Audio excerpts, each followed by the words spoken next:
Wow, that's a lot of people. I don't think I can do this. Can I go? No? I'm stuck? Oh well, might as well go through with it. Hi, or rather, good morning. My name is Pragna Tejaswani, but right now I want all of you out there to put on your thinking hats and imagine walking up to someone filled with excitement, ready to share something that made your day. Either to be met with a flat face or joy and excitement reflected in their eyes that mirrors yours. And none of this actually needed any words. Tell me, how many of us have been in this exact situation? But now, for all of the scientific minds out there, human civilization lived for centuries before structured languages even existed, and life back then could even be termed as simpler. Even animals to this very day live harmoniously without exchanging a single word.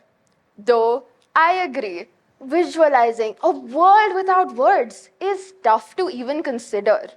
But emotions, they're felt so deeply that when one feels, they feel it completely. For another person to properly comprehend this requires face to face interactions and being able to uncover the true feelings behind the mask put up for society. I know I hated that era, but let's jump back to the COVID period when many people lost their lives or their loved ones. I remember the day I lost my aunt. After a while, me and my mom just sat there, and I could feel her pain as she sat next to me. This was the moment I decided I would be strong for her. After a few months, when we finally went to my grandparents' house, the place my aunt had lived in, I could feel every person's sorrow there. It overwhelmed me. But one thing stayed, and this was the fact that my mom, who had once needed strength, chose to become the strong one for her parents with absolutely nothing spoken. Just presence, just stillness. And for that one moment, our pain might not have disappeared. Honestly, it might have not even shrank, but it became something we all carried together instead of alone. Moments like these remind us that the deepest parts of life don't need any vocabulary. Okay, how about this? Let's take this to a larger scale. I love Gen Z, and I'm definitely not biased as a 2009 born myself. Although, jokes aside, Gen Z is one of our best generations yet.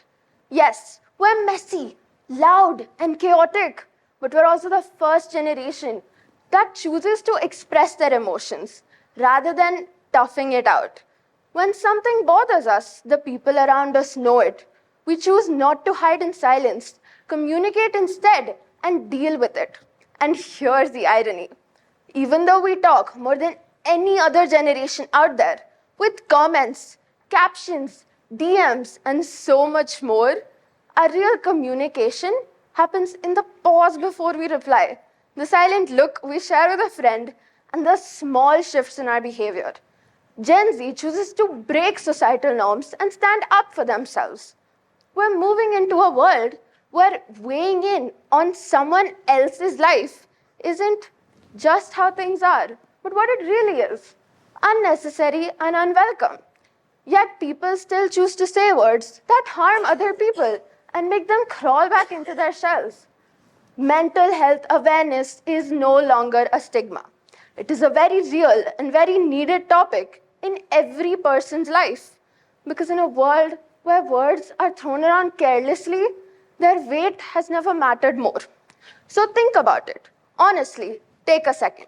Do we really need words if it's doing more harm than good? A person criticizes another person and completely forgets about it.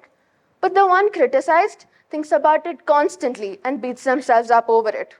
So even if you could be having the most direct conversation you can think of, there's always something being left out.